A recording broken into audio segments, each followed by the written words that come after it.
क्या भाजी की सब्जी नहीं बनाने की बात को लेकर एक पति इतना भी ज्यादा नाराज हो सकता है कि वह अपनी पत्नी का हत्यारा बन जाता है? क्या भाजी की सब्जी नहीं बनाने की बात एक पति को इतना ज्यादा नागवार गुजरा कि उसने सोच लिया कि वह अपनी पत्नी को मौत के घाट उतार देगा?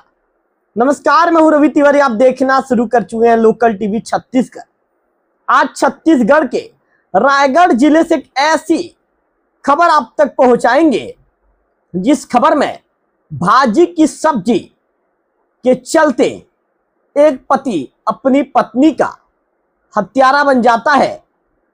पति हैवानियत की सारी हदें पार कर देता है और पति कातिल बन जाता है। नमस्कार, मैं हूं रवि तिवारी। आप देखना शुरू कर चुके हैं लोकल टीवी छत्तीसगढ़।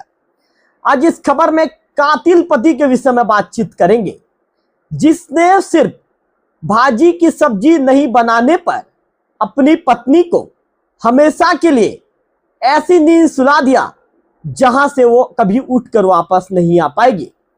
उसने अपनी पत्नी को मौत की नींद सुला दिया। जी हां, आप बिल्कुल सही सुन रहे हैं। मैं जो बता रहा हूं उन बातों को पहली दफा तो शायद आप इस खबर को देखने के बाद, सुनने के बाद आपका कान इस खबर पर भरोसा ना कर सके, लेकिन ये खबर बिल्कुल सही है। भाजी के लिए रायगढ़ में एक पति हत्यारा बन गया। और कैसे बन गया, दोनों के बीच में क्या हुआ था, विवाद कहां से विवाद ने बड़ा रूप लिया और कैसे अंततः एक छोटी सी बात ने धीरे धीरे विवाद का रूप लिया और छोटे से विवाद ने एक बड़े रूप लेकर अंततः इस हादसे में, इस घटना में एक पत्नी की जान चली गई। इसका विस्तार और सिलसिलेवार जानकारी देना आपको शुरू करूंगा। तो चलिए, छत्तीसगढ़ के रायगढ़ जिले में घटित घटना के विषय में विस्तार से जानकारी आपको देना शुरू करता हूं। छत्तीसगढ़ का रायगढ़ जिला। रायगढ़ जिले में भाजी की सब्जी नहीं बनी तो पति नाराज हो गया और नाराजगी भी ऐसी कि उसने सोचा भी नहीं, उसके अंदर सोच समझ की शक्ति खत्म हो गई और अंततः उसने अपनी पत्नी की हत्या कर दी। विवाद के दौरान उसने अपनी पत्नी का गला घोंट दिया जिसके चलते उसकी मौत हो गई। अब पत्नी की मौत होने के बाद आरोपी हड़बड़ा गया, घबरा गया। उसे लगा कि पुलिस उस तक पहुंच जाएगी। पुलिस से बचने के लिए, कानून से बचने के लिए उसने अपने किए हुए जुल्म को दबाने के लिए ऐसी प्लानिंग रची कि 3 महीने के बाद अंततः वो कानून के शिकंजे में चढ़ा। उसने सोचा था कि मैं जब इस तरह की बड़ी घटना को अंजाम दूंगा, चूंकि मैंने तो मेरी पत्नी को मार दिया है, तब मुझे सबूत मिटाना है। तो सबूत मिटाने के लिए उसने पहले अपनी पत्नी के शव को जलाया। जलाने के बाद हड्डियों के अवशेष को घर के आंगन में उसने गड्ढा खोदा और गड्ढा खोदने के बाद उसे पत्थर के नीचे दबा दिया। इसके बाद सुनिए, इस हत्यारे पति की कहानी सुनिए।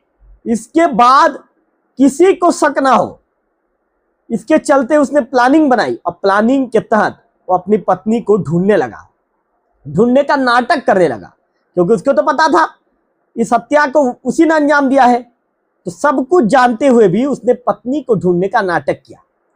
परिवार वालों से उसने कहा कि पत्नी बिना बताए घर से कहीं चली गई है।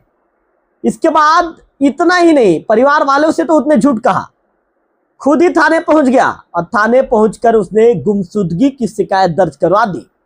मायके वालों और पुलिस को उसने बताया कि उसकी पत्नी जो है कुछ दिनों से घर से गायब हो गई है, बिना बताए कहीं से चले गई है।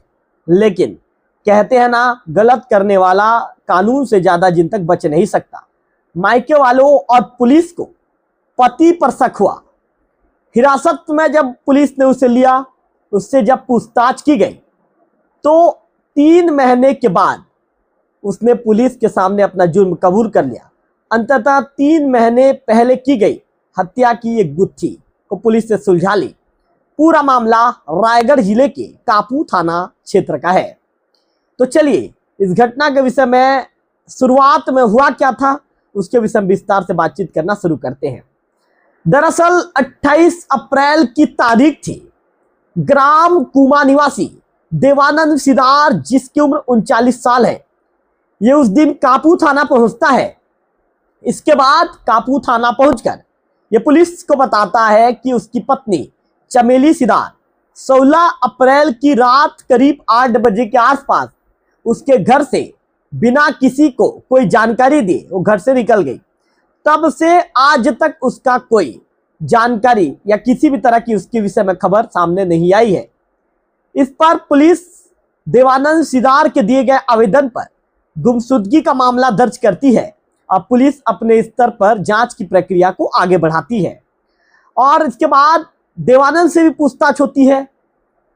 जब देवानंद उससे पूछताछ करती है तो देवानंद को जब पुलिस से पूछताछ शुरू होती है तो पुलिस को जिस तरह की बातें गोल गोल घुमाकर वह कहता है तो पुलिस की शक की सुई देवानंद के ऊपर आकर टिक जाती है। इसके बाद पुलिस ने चमेली के परिवार वालों और आसपास के लोगों से भी पूछताछ करनी शुरू कर दी, क्योंकि पुलिस को लग गया था कि इस मामले में संदेह देवानंद के ऊपर है। संदेह के दायरे में देवानंद पुलिस के आ चुका था, जिसके चलते पुलिस ने शक की सुई देवानंद के ऊपर रखकर अपनी जांच की दिशा को घुमाना शुरू कर दिया। चूंकि पुलिस को आसपास के लोगों से बात करना था, परिवार के लोगों से बातचीत करना था, तो पुलिस ने जांचीत करना शुरू कर दिया। पुलिस अपने जांच के दायरे में सभी को लेते हुए आगे बढ़ती चली गई। इसके बाद मक्कापुर के रहने वाले जो चमेली के पिता हैं बालसाय सिदार, जिनकी उम्र 65 साल है, पुलिस जब उनसे पूछताछ करती है तो पुलिस को पूछताछ में बताते हैं कि मृतिका चमेली, हालांकि उस समय तक मृतिका नहीं थी, तो पुलिस को ये बताते हैं कि चमेली उनकी सबसे छोटी बेटी थी। करीब 4 साल पहले देवानंद और चमेली के बीच अफेयर हुआ। इसके बाद देवानंद उसे अपने साथ कुमा ले आया था और दोनों पति पत्नी की तरह रह रहे थे। हालांकि दोनों की कोई संतान नहीं थी। चमेली के पिता ने बताया कि 18 अप्रैल को देवानंद मक्कापुर स्थित उनके घर भी आया था। उसने घर पहुंचकर चमेली के विषय में जानकारी ली, पूछा क्या चमेली यहां पर आई थी। उस दौरान परिवार वालों ने बताया कि चमेली उनके घर में नहीं आई है। इसके बाद देवानंद वापस लौट जाता है। 28 अप्रैल को पूरे एक दूसरे गांव में ये 10 कार्यक्रम में गए हुए थे। इस दौरान चमेली के परिजनों को पता ये चलता है कि चमेली की हत्या कर पति ने उसके शव को जला दिया है। इसके बाद परिवार ने पुलिस को मामले की जानकारी दी। जैसे ही मामले की जानकारी मिली, पुलिस की टीम पहले से तो एक्टिव थी। पुलिस की टीम को पहले से देवानंद के ऊपर शक तो था ही। ऐसे में पुलिस की टीम ने इस मामले में मर्ग कायम तो पुलिस की टीम ने पहले कर लिया था। इस मामले में जिम्मेदार अधिकारी जो एसडीओपी है, एफएसएल के टीम है और पुलिस की जो टीम है वो सीधे देवानंद के घर पहुंचती है और घटना स्थल की जांच करती है। पहले देवानंद से पूछताछ भी होती है। इसके बाद मैं आपको बता दूं कि जांच के दौरान घर के आंगन से जली हुई हड्डियों के अवशेष मिलते हैं। पुलिस उन्हें जब्त करती है। डॉक्टर ने हड्डियों के प्रिजर्व किए गए नमूने को डीएनए जांच के लिए भेज दिया। इससे मृतिका की पहचान की पुष्टि की गई। डीएनए जांच रिपोर्ट में हड्डियों के अवशेष चमेली सिदार के होने की पुष्टि होती है। इसके बाद पुलिस ने 23 अगस्त को देवानंद सिदार के खिलाफ कापू थाने में धारा 103 ब्रैकेट में 238 ब्रैकेट में ए के तहत भारतीय न्याय संहिता के तहत मामला दर्ज किया। मामला दर्ज होने के बाद पुलिस ने आरोपी को पकड़ने के लिए उसके घर में दबिश दी, लेकिन पुलिस के पहुंचने से पहले ही आरोपी को भनक लग गया था कि पुलिस की टीम यहां तक आने वाली है, उसे पकड़ने वाली है, जिसके चलते वो फरार हो जाता है।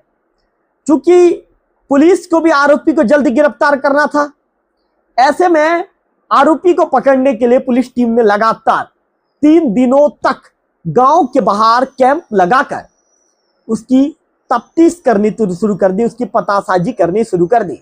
इसके बाद पुलिस लगातार प्रयासों के बाद उसे गांव से ही पकड़ लेती है और पकड़ने के बाद पूछताछ जब देवानंद से किया जाता है तो देवानंद पुलिस को बताता है कि उसी ने इस हत्या की वारदात को अंजाम दिया है। वो बताता है कि 16 अप्रैल की तारीख थी, रात का समय था। भाजी की सब्जी बनाने की बात को लेकर उसकी पत्नी चमेली से उसका विवाद हुआ था। विवाद बढ़ने पर वह गुस्से में उसकी पत्नी चमेली का गला दबा देता है, जिसके चलते उसकी मौत हो जाती है। हत्या के बाद आरोपी ने घटना छिपाने के लिए, जैसे कि मैंने वीडियो की शुरुआत में बताया था, जो पत्नी के शव को घर के आंगन में जला दिया। इसके बाद हड्डियों के अवशेषों को गड्ढा खोद कर पत्थर के नीचे उसे दबा दिया। पुलिस को गुमराह करने के लिए वो अलग अलग तरह के बयान देते रहा। पत्नी के लापता होने की झूठी रिपोर्ट भी उसने दर्ज कराई। जांच में हत्या का खुलासा होने के बाद आरोपी ने जो है, माफी चाहूंगा, पुलिस ने आरोपी देवानंद सिदार को गिरफ्तार कर लिया और उसे न्यायिक रिमांड पर जेल भेज दिया है। तो निश्चित तौर पर आपने देखा कि कैसे दोनों पति पत्नी जो लव ये कहेंगे कि अफेयर दोनों के बीच में हुआ, इसके बाद ये दोनों अलग से रहने लगे। दोनों की कोई संतान नहीं थी। 4 साल से दोनों पति पत्नी की तरह रहा करते थे। एक रात भाजी बनाने की बात को लेकर दोनों के बीच में विवाद हुआ। पति इतना ज्यादा ताव में आ गया कि उसने बिना सोचे समझे अपनी पत्नी का गला दबा दिया और अंततः इस घटना को, इस बड़ी वारदात को, अपने जुल्म को, अपने अपराध को ये दबाने के लिए इसने ऐसी प्लानिंग रची, ऐसी साजिश रची। लेकिन 3 महीने के बाद उस साजिश का खुलासा हो गया, उस साजिश का पर्दाफाश हो गया और अंततः कानून सीधे आरोपी तक पहुंच गया और आरोपी की गिरफ्तारी हो गई। तो मेरे कहने का मतलब यह है कि जो व्यक्ति गलत करेगा वो व्यक्ति ज्यादा देर तक कानून से बच नहीं पाएगा। फिलहाल इस वीडियो में इतना ही। अगले वीडियो में फिर होगी आपसे मुलाकात। तब तक बने रहिए लोकल टीवी 36 के साथ।